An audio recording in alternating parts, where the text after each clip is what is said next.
Hiram Edson era um fazendeiro e um cristão devoto que viveu na cidade de Port Gibson, Nova York, no século XIX. Ele nasceu em 7 de agosto de 1806, no estado de Vermont, e mudou-se para Nova York com a sua família em 1816. Ainda jovem, Hiram Edson trabalhou como professor, mas depois se tornou um fazendeiro e dono de uma propriedade perto de Port Gibson, onde ele criou gado e cultivou culturas como o trigo e o milho.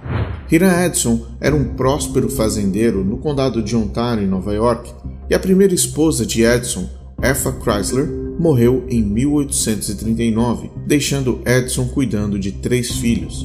No entanto, ele logo se casou novamente em Port Gibson, Nova York, com a sua esposa Esther M. Parsons. Na época, Edson era um tipo de diácono da Igreja Metodista que havia abraçado a esperança millerita da segunda volta de Cristo, na primavera de 1843, como o próprio William Miller tinha dito que aconteceria. Na sua casa, em Port Gibson, ele logo a transformou num pequeno grupo para os crentes da região que estavam seguindo o millerismo. Se transformou num tipo de igreja doméstica ou um centro para as atividades e reuniões dos milleritas. Em 1844, Edson se envolveu ainda mais no movimento millerita em 2 frentes importantes na divulgação da mensagem da suposta segunda vinda de Cristo. Ele viajou por toda a região como pregador e professor, ensinando sobre a interpretação de William Miller sobre as profecias de Daniel e Apocalipse e os sinais dos tempos, que supostamente garantiam que Jesus voltaria em menos de 2 anos, e ele tinha certeza de que Miller estava correto. Como um millerita dedicado a William Miller e ao movimento, Hiram Edson esperava com todas as suas forças que Jesus voltaria em 22 de outubro de 1844, conforme profetizado por William Miller. No entanto, quando o dia passou e Jesus não veio, Hiram Edson, como muitos outros milleritas, ficaram completamente arrasados e confusos.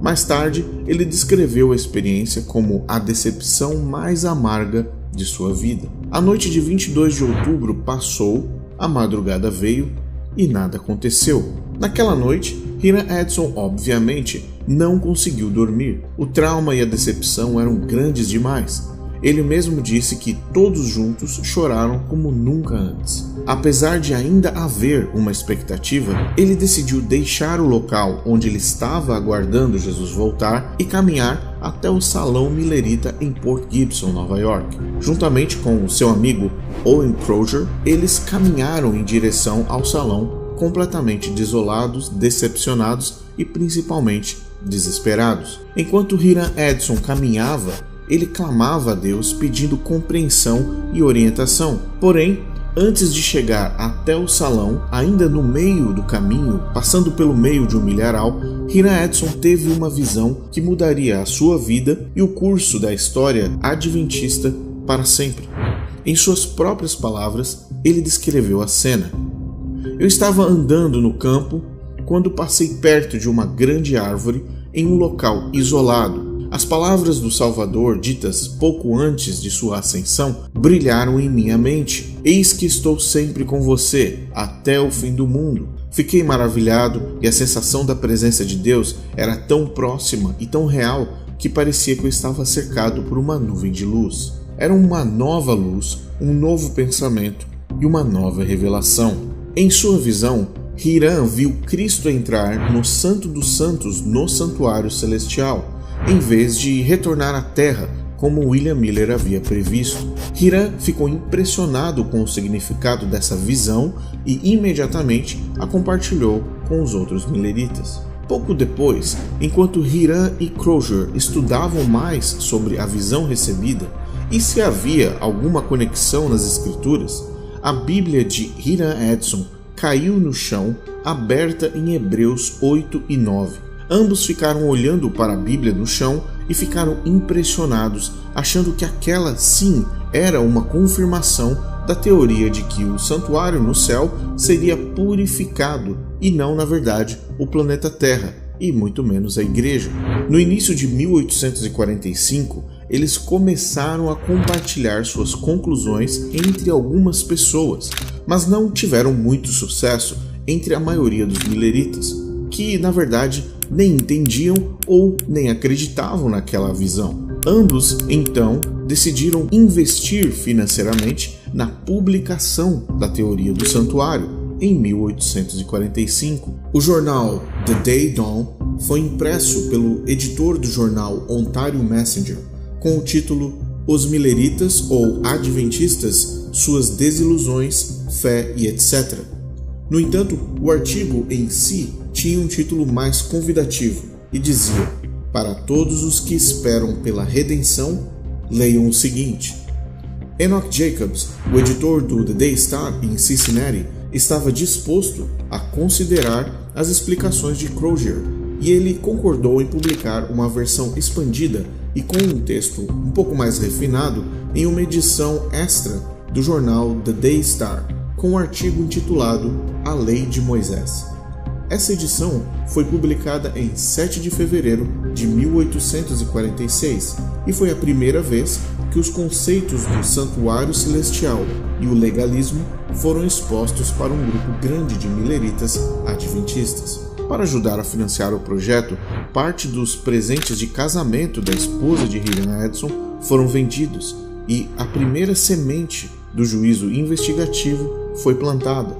Mas eles não sabiam e nem faziam ideia no que tudo isso se transformaria.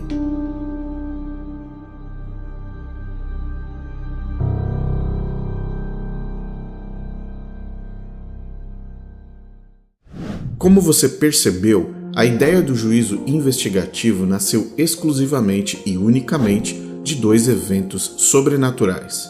O primeiro deles foi uma visão no meio de um milharal e o segundo, uma Bíblia caindo no chão aberta numa passagem bíblica. A raiz da doutrina mais importante de todo o adventismo está plantada num solo distante das Escrituras e centralizada na experiência emocional, sensorial, espiritual e sobrenatural de um homem, Hiram Edson. Como você aprendeu nesta temporada, ter visões do sobrenatural era algo recorrente no século XIX, e essa crença de que Deus de alguma forma se comunicava com seres humanos através de transes, hipnotismos, euforia e mediunidade era algo presente nos movimentos sectários ao cristianismo tradicional daquela época. Era muito comum no século XIX conviver com pessoas que afirmavam ter supostos poderes além da compreensão física e que diziam ser entidades com acesso direto ao divino e que, consequentemente, se levantavam como líderes de grupos numerosos de pessoas que aceitavam segui-los e fazer qualquer coisa por uma experiência religiosa e espiritual supostamente privilegiada.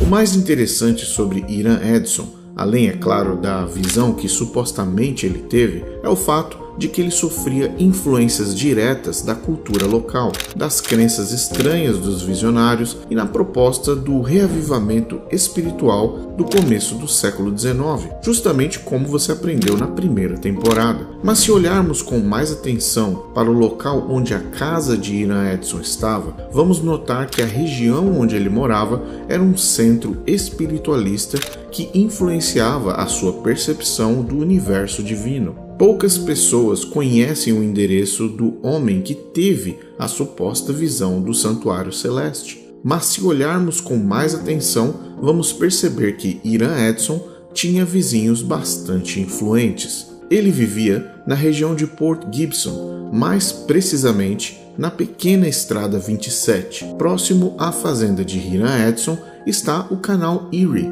construído em 1825, que conectava toda a região histórica do Burnover District, que se tornou conhecida por ter sido uma área fértil para o surgimento de diversos movimentos religiosos e seitas durante o século XIX. A presença do canal também contribuiu para a disseminação dessas seitas e movimentos, já que as pessoas podiam viajar com seus barcos com facilidade e participar das reuniões religiosas e espiritualistas. Apenas poucos minutos a cavalo, na mesma região, você vai encontrar o Monte Cumorah.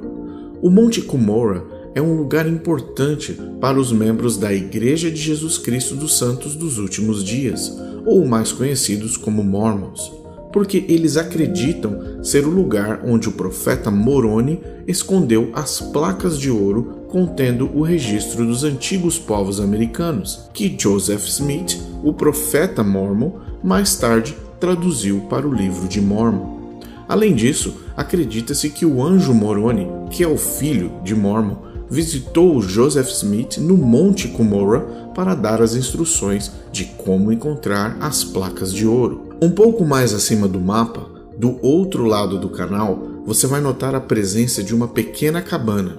Ali moravam as irmãs Fox. Margaret, Leah e Catherine eram 3 irmãs que se tornaram famosas por afirmarem ter se comunicado com espíritos e terem iniciado o movimento espírita moderno. Por fim, se você olhar mais abaixo, você vai encontrar a pequena vila de Palmyra. Lá era a cidade natal de Tiago White, que também convivia nessa região.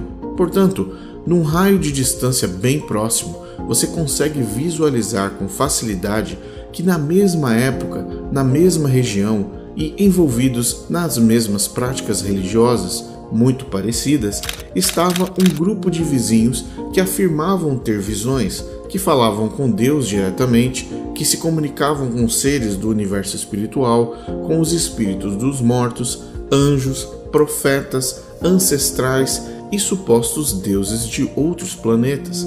A região do Burnover District era um solo fértil para os movimentos como este e a população que vivia por lá se conectou imediatamente com essas crenças e práticas. Ira Edson era apenas mais um em meio a essa nuvem de confusão, incorporação e fé.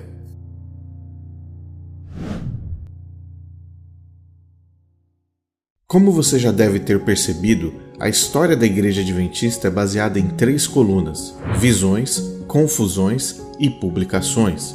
Ao longo de toda a linha do tempo, desde o início do milenismo até os dias de hoje, com Ted Wilson, a Igreja Adventista coleciona centenas, se não milhares de acontecimentos minimamente estranhos e controversos, seja na interpretação das Escrituras Sagradas ou simplesmente na forma como a organização funciona. Mas quando se trata do juízo investigativo, o assunto é bem mais complexo. Mas depois desse vídeo, você não terá dúvidas sobre o que é, como funciona e a importância dessa doutrina para a sustentabilidade da Igreja Adventista no mundo. A Igreja Adventista do Sétimo Dia possui um faturamento anual em torno de 2 bilhões de dólares a nível mundial. Todo esse montante é 100% resultado da doutrina do juízo investigativo. Mas você deve estar pensando, como é que isso é possível? Como uma organização religiosa consegue alcançar um valor tão considerável com apenas uma única doutrina? Para você entender de forma completa, é necessário que a doutrina do juízo investigativo seja analisada com um olhar histórico e estratégico, pois foi exatamente assim que essa crença foi criada. Porém, antes de mergulharmos nesse mecanismo, você precisa entender que Hiram Edson é apenas uma das 4 linhas do tempo que existiam de forma paralela na construção desta doutrina. Após 1844 e o desapontamento, haviam 4 universos acontecendo ao mesmo tempo, e cada um deles estava interligado de alguma forma. Imagine como se fossem 4 linhas do tempo acontecendo ao mesmo tempo, a partir de 1845. Na primeira linha, encontramos William Miller, que acreditou que Jesus voltaria em outubro de 1844. Após a decepção, ele continuou defendendo a ideia de que a expiação e o plano da salvação ainda estavam em curso e que sim, havia esperança para a humanidade. Em outras palavras, a porta da salvação ainda estava amplamente aberta a todos. Em uma carta a um amigo, escrita no início de 1845, Miller declarou: "Ainda acredito que estamos nos últimos dias dessa dispensação e que nosso grande sumo sacerdote está agora fazendo a expiação por todo o seu povo e que logo terminará, e então ele virá para levá-los para si." Miller também continuou a pregar e escrever sobre as profecias que levaram à sua predição da segunda vinda, mas ele reconheceu que havia se enganado sobre o momento do evento. Na segunda linha, encontramos Ellen White em seus cultos privados e não ortodoxos, em viagens na região de Atkinson e Maine, tendo visões e revelações e pregando a doutrina da porta fechada, incluindo que Jesus voltaria em breve, segundo testemunhas, em no máximo 2 anos. Numa suposta visão, ela disse: os que se recusaram a receber a luz e protestaram contra as gloriosas verdades que Deus revelara a seu povo foram deixados em trevas e culpados de rejeitar os meios que o céu havia promovido para sua restauração. A luz atrás deles se apagou, deixando seus pés em completa escuridão, e eles tropeçaram e perderam Jesus de vista, e caíram no caminho para o mundo escuro e perverso. Na terceira linha do tempo, nós encontramos Apollos Hale, Joseph Turner e Franklin Ham, que haviam interpretado toda a literatura de William Miller e chegado à conclusão de que Cristo não era para ter voltado em 1844 e que, de fato, o que tinha acontecido era o início da última fase da expiação, um julgamento dos humanos que estava acontecendo e que ninguém mais poderia se salvar, e a volta de Cristo poderia acontecer a qualquer momento. Ele publicou um artigo de 4 páginas no The Advent Mirror, de janeiro de 1845, que em resumo apresentava a seguinte pergunta: mesmo que a porta da graça esteja fechada, ainda há algo que possamos fazer pelos outros? Talvez, mais realisticamente, não há mais o que fazer ou o que possamos fazer. É improvável que os pecadores possam ser convertidos depois que a porta foi fechada. Embora algumas mudanças possam parecer conversões, tentar converter as massas neste momento seria tão inútil quanto os israelitas tentando converter os egípcios quando eles estavam presos no Mar Vermelho. Estaríamos perdendo nosso tempo e nos colocando em perigo. Na quarta linha, nós temos Hiram Edson e Crozier quebrando a cabeça e tentando entender a visão do milharal e seu suposto significado após o desapontamento de 22 de outubro. Por fim, eles concluíram que 22 de outubro havia marcado o fim da primeira fase do ministério de Cristo no Santuário Celeste e que agora ele havia iniciado a fase de expiação, onde não havia mais tempo para arrependimento e intercessão. No entanto, no mesmo artigo do jornal The Star, ambos declararam algo mais contundente ainda. Com todas as evidências que o acompanham, juntamente com o santo poder e alegrias sinceras da salvação de Deus, resultantes da passagem da expiação, nos sentimos justificados em nutrir uma forte expectativa de que nosso Rei virá em toda a sua glória no dia 11 do primeiro mês do próximo ano judaico, às 3 horas da tarde, em Jerusalém. O resultado das supostas visões recebidas tanto por Ellen White e Hiram Edson e as interpretações de Hale e os demais apenas salientaram a constante insistência de que apenas eles seriam salvos, apenas eles eram os escolhidos, apenas eles eram os remanescentes e justificados de Deus, e que o mundo iria acabar em breve. O único que não abraçou essa doutrina foi William Miller, o causador do problema desde o início.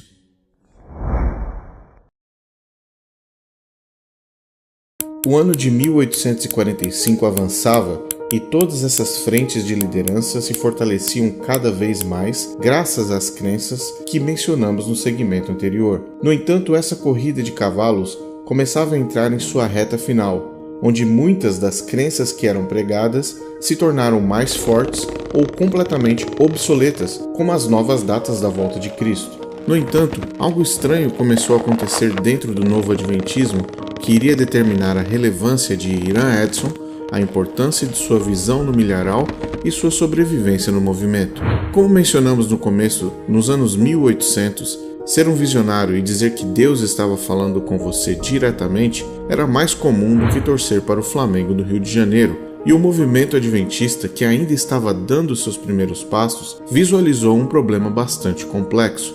tinha muita gente tendo visões ao mesmo tempo. Entre março e abril de 1845, uma outra linha do tempo se formou. Essa linha era composta por José Bates. Ele era um homem muito rico e capitão do mar e guerra, e tinha um nível educacional bastante elevado e havia se convertido ao milerismo em 1839, e após o desapontamento, ele voltou a estudar a Bíblia. No entanto, em abril de 1845, José Bates leu um panfleto de um homem chamado Thomas Preble, que era um pastor batista do livre-arbítrio, que defendia a guarda do sábado como sendo mandatória de acordo com a lei mosaica. Essa mensagem havia sido repassada por uma mulher chamada Rachel Oakes Preston, que era uma batista do sétimo dia. Mas espera aí, por que nós estamos falando da guarda do sábado? Pois é, porque tudo está conectado. Após ser convencido sobre a guarda do sábado, José Bates começou a montar um quebra-cabeças na sua mente que tentava justificar o fato de Cristo não ter voltado em 1844. Ele havia lido a teoria de Hale, havia acompanhado a posição de William Miller, mas não estava 100% convencido. Foi então que ele teve acesso ao artigo de Crozier do Daystar, apresentando uma interpretação da visão de Hiram Edson e o argumento da passagem do Santo para o Santíssimo. Logo no início de 1846, José Bates viajou para se encontrar com Hiram Edson e Crozier, e foi então que ele encontrou a peça que estava faltando. As 5 linhas do tempo se encontraram na Primavera Americana de 1846, formando a primeira estrutura doutrinária do juízo investigativo, composta por 5 peças: a visão da passagem de Cristo do Santo para o Santíssimo, o início do julgamento, o fechamento da Porta da Graça, o período de 7 anos da expiação, a guarda do sábado e a volta de Cristo no outono de 1851. Esse era o kit do juízo investigativo versão 1.0, e ele se tornaria o carro-chefe do movimento adventista. No entanto, como eu disse anteriormente, existiam muitos visionários e visionárias viajando pela cidade e se apresentando como mensageiros de Deus. Tiago White e Ellen White já haviam conseguido se livrar de vários concorrentes da região do Maine, porém, Hiram Edson era o visionário que eles não poderiam descartar facilmente, pois ele era o responsável pela visão mais importante que estruturava toda a doutrina do juízo. Após a publicação da visão e interpretação em 7 de fevereiro de 1846 no jornal The Daystar, Ellen White imediatamente visualizou a solução com relação ao visionário concorrente, Hiram Edson. Ellen White disse que Deus havia revelado a ela mais de um ano antes a verdadeira luz sobre o santuário e que isso havia sido dado a Crozier, que escreveu o artigo, e não Hiram Edson, a pessoa que de fato havia recebido a visão, automaticamente alegando que Deus se referia a Crozier e não a Hiram Edson. Ela escreveu: "O Senhor me mostrou em visão há mais de um ano que o irmão Crozier tinha a verdadeira luz sobre a purificação do santuário e que era a sua vontade que o irmão Crozier escrevesse a visão que ele nos deu no Daystar Extra de 7 de fevereiro de 1846. Sinto-me totalmente autorizada pelo Senhor a recomendar esse artigo a todos os santos." Com esse movimento estratégico, mediúnico, visionário e autorizador, Ellen White isolou Hiram Edson, publicando que Deus havia autorizado ela a recomendar o artigo como sendo a palavra final sobre a interpretação do santuário. A partir desse dia, o nome de Hiram Edson, incluindo sua visão, passaram a sofrer mudanças com o objetivo de impedir que ele surgisse como um novo mensageiro de Deus, colocando em risco a autoridade de Ellen White.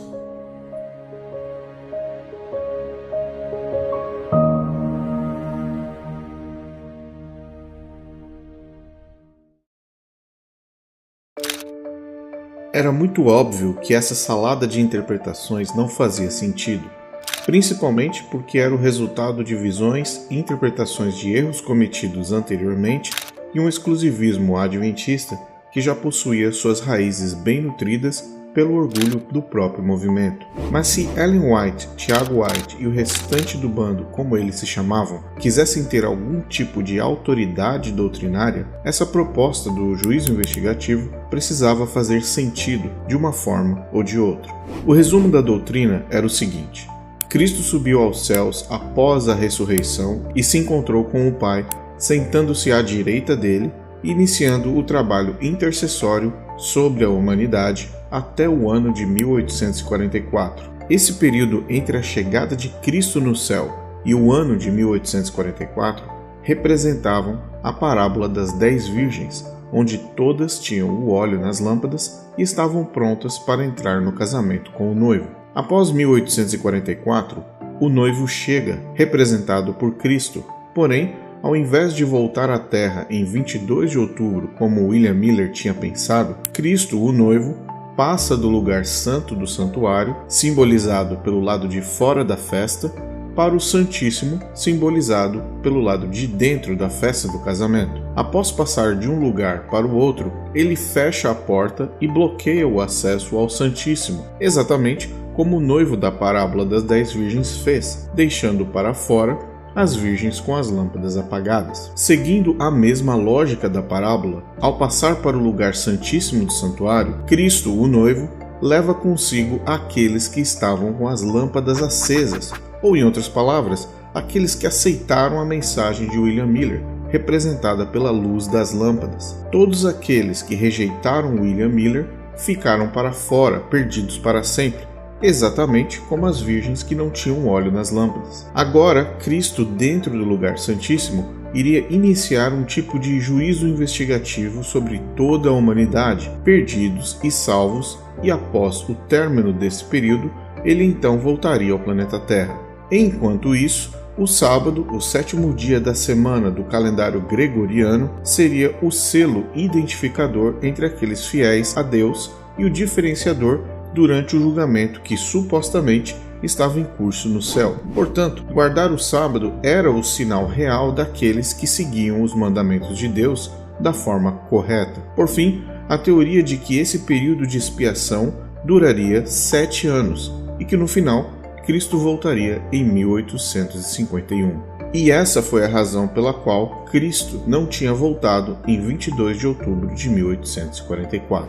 Realizar um malabarismo bíblico para explicar essa doutrina não era uma missão fácil, e muito menos para um grupo de pessoas que não tinha experiência em estudos aprofundados da Bíblia, não eram teólogos e nem faziam parte da academia. E o desafio de conectar a Bíblia nessa doutrina começou a ficar evidente com o passar do tempo. Ellen White, Tiago White, Crozier, Hiram Edson, entre outros, começaram a estudar diariamente por horas e horas, varando a madrugada, tentando ligar os pontos, porém sem sucesso. Veja o que Ellen White disse. Encontrei-me com eles, estudamos e oramos fervorosamente. Muitas vezes ficávamos juntos até tarde da noite e às vezes a noite toda, orando por luz e entendimento e estudando a palavra. Vez após vez, esses irmãos se reuniam para estudar a Bíblia a fim de conhecer seu significado e estar preparados para ensiná-la com poder, até o ponto em que chegavam no limite durante os estudos e diziam: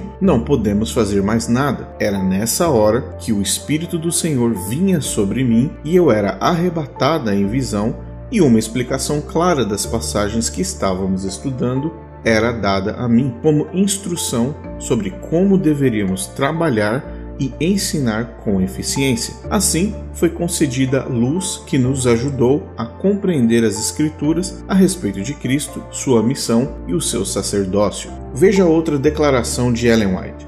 Durante todo esse tempo, eu não conseguia entender o raciocínio dos irmãos. Minha mente estava travada, por assim dizer, e eu não conseguia compreender o significado das Escrituras que estávamos estudando. Essa foi uma das maiores tristezas da minha vida. Eu estava nessa condição de espírito até que todos os pontos principais de nossa fé fossem esclarecidos em nossa mente e em harmonia com a palavra de Deus. Os irmãos sabiam que, quando eu não estava em visão, eu não podia entender esses assuntos, e eles aceitaram isso como sendo uma luz direta do céu às revelações que foram dadas. Como você percebeu, a doutrina do juízo investigativo é o fruto direto de visões que supostamente aconteceram no decorrer de mais de 600 dias, desde Hiram Edson no milharal até dezenas de visões que Ellen White precisou ter para tentar dar sentido ao conjunto de teorias e interpretações vindas de diversas pessoas.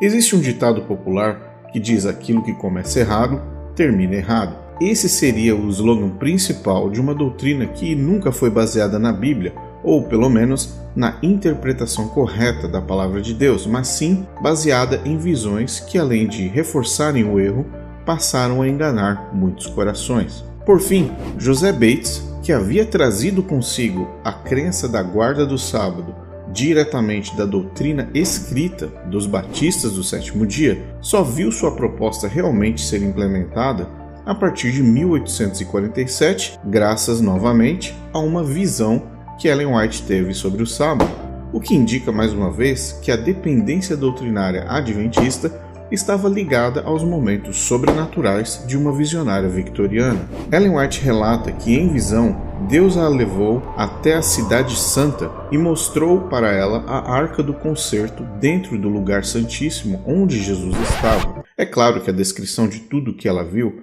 não difere do santuário mosaico. No entanto, nessa visão, as tábuas da lei receberam um tratamento especial, porque entre todos os mandamentos, o quarto, que fala sobre a guarda do sábado, brilhava mais do que todos os outros. Veja o que ela disse: eu vi um anjo voando rapidamente para mim. Ele rapidamente me carregou da terra para a Cidade Santa. Na cidade, eu vi um templo no qual eu entrei. Na arca estava o pote de ouro com maná, a vara de Arão que brotou e as tábuas de pedra que se dobravam como um livro. Jesus os abriu e viu os 10 mandamentos escritos neles com o dedo de Deus. Em uma mesa havia 4 e na outra 6. Os 4 da primeira mesa brilhavam mais do que os outros 6, mas o quarto, o mandamento do sábado, brilhou acima de todos eles, pois o sábado foi separado para ser guardado em honra do santo nome de Deus. O sábado parecia glorioso, uma áurea de glória estava ao seu redor. Com essa visão, a estrutura doutrinária da Igreja Adventista do Sétimo Dia estava finalmente completa e 100% baseada em visões, transes, atos sobrenaturais, bibliomancia, interpretações desconectas e a dependência constante e autoritária da fonte de todas as respostas e revelações, Ellen White.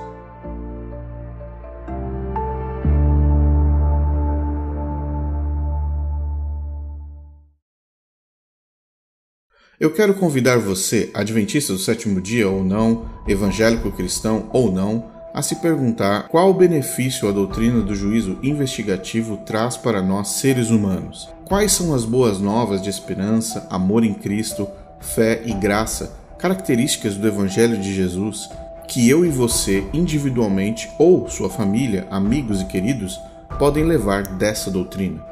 A doutrina do juízo investigativo prega que Cristo está avaliando ou investigando absolutamente todos os atos, palavras e pensamentos de todos os seres humanos. Segundo os adventistas, desde 1844, os primeiros a serem julgados são os mortos e depois os vivos. Somente após o término total e completo desse julgamento, Jesus poderá retornar ao planeta Terra. No entanto, nenhum ser humano tem a capacidade de dizer em qual estágio a investigação está. Ou seja, nós não sabemos se Cristo já terminou o julgamento dos mortos e está investigando os vivos ou qual pessoa está sendo analisada neste exato momento. A ausência dessa informação automaticamente força a todos os adventistas do sétimo dia a buscarem uma única condição espiritual: a completa perfeição. Ellen White disse no livro O Grande Conflito: os livros do céu registram os pecados que teriam sido cometidos se houvesse oportunidade. Como as características do rosto, assim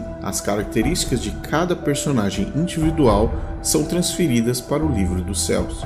Cada palavra, cada ato, cada pensamento deve resistir ao teste do julgamento. Portanto, segundo essa doutrina, todos nós iremos ser julgados por absolutamente tudo o que fizermos e pensamos, e até mesmo depois de mortos, seremos julgados por nossa influência. Veja o que ela disse no mesmo livro: cada impulso, cada ação, cada hábito, cada pensamento será submetido ao escrutínio dos tribunais celestiais. E se a alma for encontrada em harmonia com Cristo, Se todas as suas obras forem feitas em Deus, se seus pensamentos forem puros e verdadeiros, então ele receberá a aprovação de Deus. Mas se suas obras forem más, se ele corrompeu seus caminhos diante de Deus e dos homens, então a sentença será pronunciada contra ele. A influência que ele exerceu em sua vida não morrerá com ele.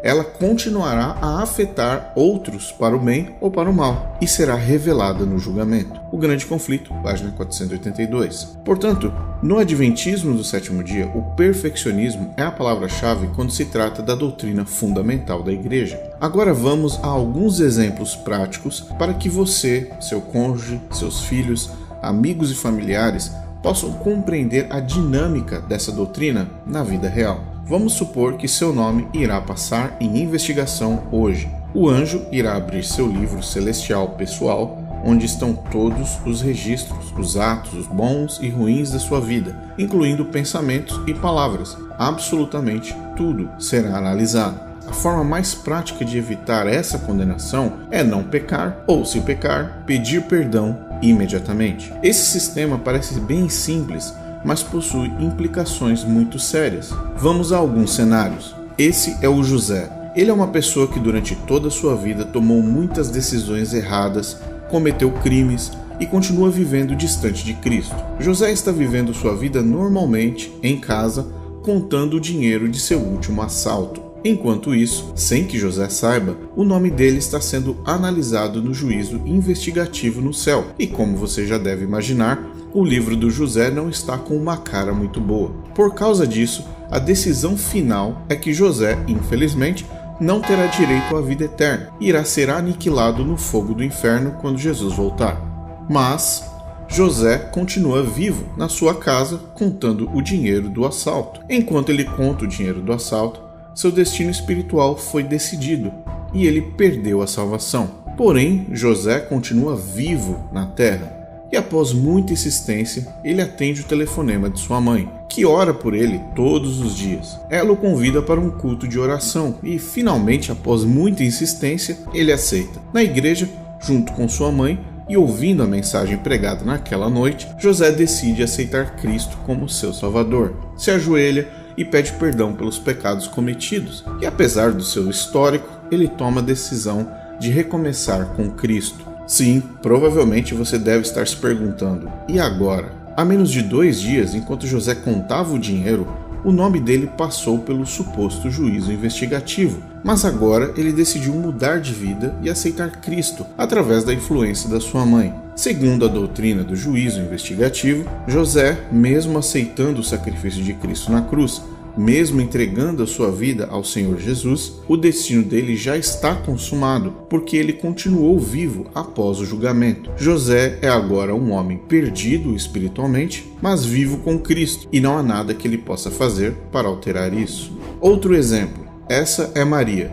Ela sempre foi uma excelente cristã, esposa, mãe e filha, sempre se dedicou na igreja, sempre seguiu o exemplo de Cristo e os conselhos do Evangelho. Um dia, enquanto ela cuidava do seu lar, preparando uma deliciosa refeição para sua família, o livro de Maria foi aberto no céu durante o suposto juízo investigativo. Maria não sabe que esse evento celestial está ocorrendo, portanto, ela continua focada em preparar a melhor refeição para o seu marido e filhos. A vida dela é analisada de cima a baixo, em todos os momentos. Maria foi encontrada perfeita, sem nenhum traço de atos pendentes e não perdoados. Após analisar os últimos atos de Maria, o anjo fecha o livro dela e Cristo então proclama a salvação de Maria. Ela agora está salva e poderá viver eternamente ao lado de Cristo no céu. Porém, enquanto ela verificava a torta que ainda estava no forno, Maria recebe uma ligação. É um policial na linha dizendo que o marido e os filhos sofreram um acidente fatal. Maria se senta no chão,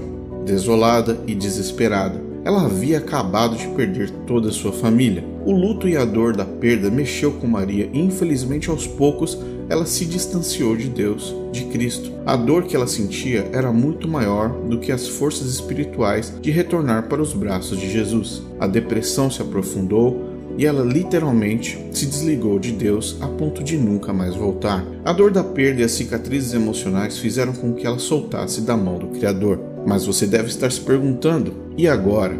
Maria foi declarada salva e justa por Cristo durante o juízo investigativo diante de todo o universo e dos anjos. Ela continuou viva após a salvação e agora tudo o que ela viveu após aquela noite influenciaram Maria a tomar uma outra direção. Hoje, segundo o juízo investigativo, Maria é uma mulher salva, mas distante de Cristo e distante do Criador.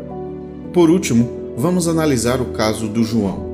Ele sempre foi um adventista do sétimo dia, guardou o sábado durante toda a sua vida e após uma partida de futebol com seus amigos, João retorna para casa. Enquanto ele dirige, o livro dele se abre no céu durante o juízo investigativo. O anjo analisa seus atos e percebe que João, de fato, se esforçou ao máximo para manter sua vida em dia com Cristo. Ele sempre pediu perdão por todos os seus pecados e ele buscava a Cristo em suas ações e decisões. Após investigar a vida de João, Cristo o declara salvo.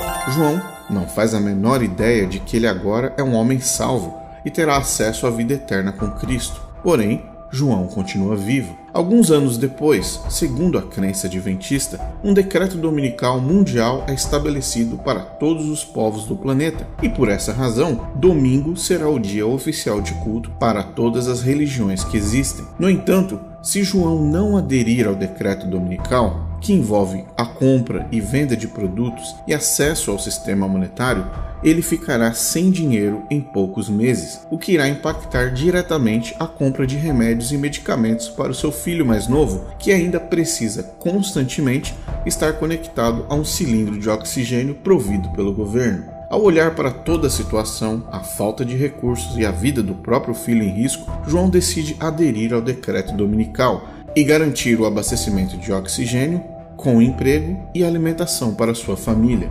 Conscientemente, João negou o sábado, conhecido na Igreja Adventista como sendo o selo de Deus. E agora, segundo o juízo investigativo, João é um homem salvo, mas que negou o selo sabático. José, o ex-bandido, está perdido, mas vive agora em comunhão com Cristo.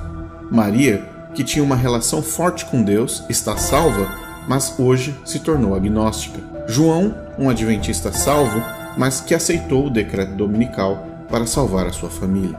Rodrigo Silva, Leandro Quadros, Ezequiel Gomes, Arilton de Oliveira, Arautos do Rei e pastores adventistas ao redor de todo o Brasil acreditam na doutrina do juízo investigativo, pregam e divulgam essa interpretação do julgamento divino, nascida e estabelecida única e exclusivamente com base em eventos sobrenaturais que ocorreram nas mentes de Hira Edson e Ellen White.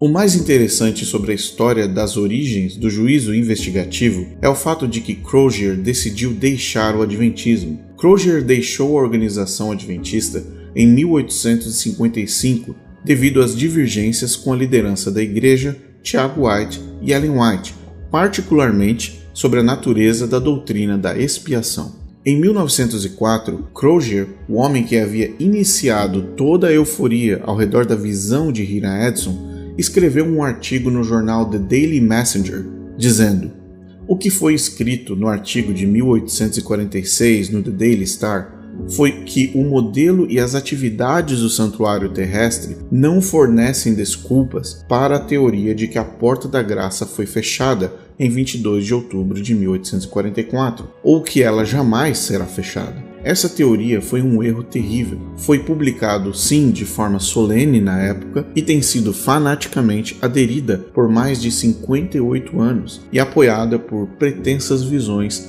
divinamente inspiradas, e se tornou a pedra angular de uma das mais fortes seitas adventistas. Em outro artigo, Crozier escreveu: o objetivo do artigo do santuário era apoiar a teoria de que a porta da graça estava fechada, uma teoria que eu e quase todos os adventistas que adotaram a mensagem de William Miller sustentamos de 1844 a 1848. Sim, eu sei que Ellen Harmon, agora a Sra. White, sustentava aquela teoria da porta da graça fechada naquela época. Crosier deixou o adventismo e foi imediatamente substituído por um jovem estudioso da Bíblia chamado J. N. Andrews, que se tornaria o teólogo autorizado a explicar a doutrina do santuário após a saída de Crosier. Andrews fez uma viagem de mais de 900 quilômetros com Hiram Edson. Ele absorveu tudo o que poderia sobre a visão e a interpretação do santuário, mas se manteve em silêncio e nunca argumentou o santuário utilizando a visão de Hiram Edson. Suas respostas às críticas óbvias a essa doutrina não reivindicam nenhuma visão sobrenatural para dar base ao juízo investigativo. Hiram Edson foi mantido por perto pelo grupo de adventistas para que os líderes o tivessem sob controle. Hiram Edson percebeu que Ellen White era a autoridade no adventismo e decidiu jogar o jogo a ponto dele mesmo alterar pontos importantes da sua visão ao longo do período em que esteve servindo à organização, justamente para favorecer as doutrinas que haviam sido desenvolvidas com base na visão que ele supostamente teve. Na literatura adventista, entre os anos de 1845 e 1852, apenas Crosier recebeu crédito pela estrutura da doutrina do santuário. Hiram Edson apareceu apenas como um contribuidor financeiro para a publicação de Crosier, e não foi sequer mencionado como o visionário iniciador.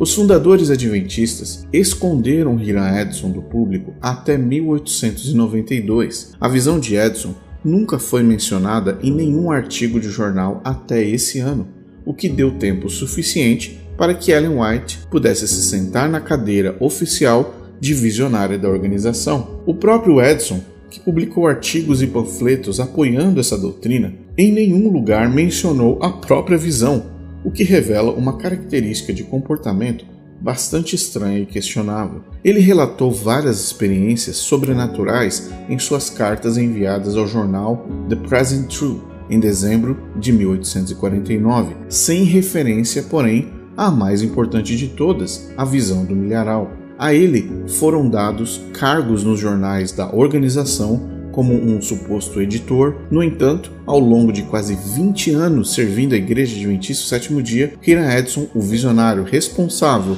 pelo começo de toda a doutrina confusa, foi jogado de canto até a sua morte, para evitar que novas visões que ele continuou tendo surgissem e viessem a público. Na descrição desse vídeo, nós vamos disponibilizar uma tabela. Ela contém a linha cronológica das alterações feitas na visão de Hiram Edson ao longo das décadas, o que é um exemplo claro da tentativa constante em manter a visão, mas distanciar o visionário. Após 1851, a doutrina da Porta da Graça fechada foi deixada de lado, mas, alguns anos depois, ela foi reintroduzida, só que agora após o julgamento investigativo, e haverá novamente o fechamento de uma nova Porta da Graça, onde ninguém mais poderá ser salvo, segundo os adventistas. A última memória de Hiram Edson ainda está repleta de contradições e mistérios. Recentemente, no começo do século XX, um documento chamado O Manuscrito de Hiram Edson veio à tona. O Manuscrito de Hiram Edson é um documento que conta a história da visão de Edson e suas consequências. O manuscrito foi escrito à mão em 6 folhas de um caderno amarelo e provavelmente foi escrito entre 1866 e 1873, muitas décadas depois do grande desapontamento de 1844. O manuscrito não foi assinado e nem datado. A primeira menção do manuscrito foi encontrada em um artigo do Youth Instructor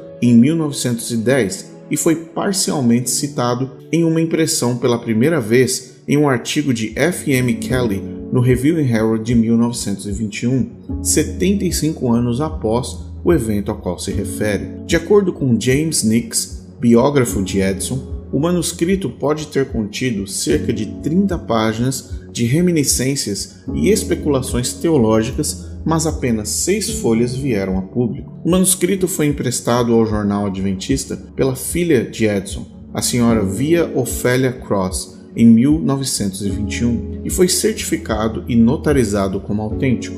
No entanto, os editores adventistas se recusaram, por alguma razão desconhecida, a publicar o manuscrito inteiro, exceto a seção autobiográfica. Edson havia registrado o manuscrito e insistiu que fosse publicado na íntegra, mas permaneceu inédito e pode ter contribuído para sua saída temporária do adventismo no ano de 1870.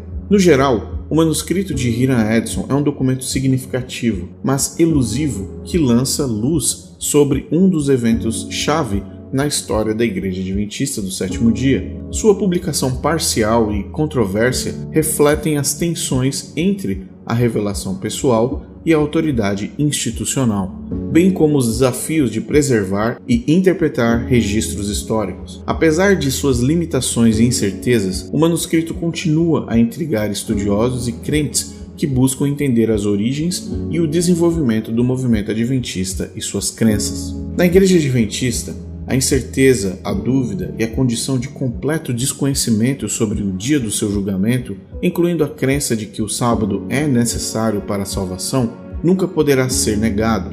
Faz com que milhões de pessoas permaneçam no adventismo buscando um perfeccionismo inalcançável, como o jovem rico que procurou Jesus. Milhares de pessoas vivem no adventismo com medo de já estarem perdidas. Funerais de adventistas do sétimo dia são repletos de dor, pela perda da pessoa querida, mas também pela completa incerteza de que aquela pessoa, naquele caixão, estará no céu com Cristo. O juízo investigativo é uma das doutrinas mais dominantes em todas as religiões, porque além de não entregar boas novas, te deixa sozinho e distante da graça de Cristo. Lembre-se do que Ellen White disse: cada palavra, cada ato, cada pensamento deve resistir ao teste do julgamento.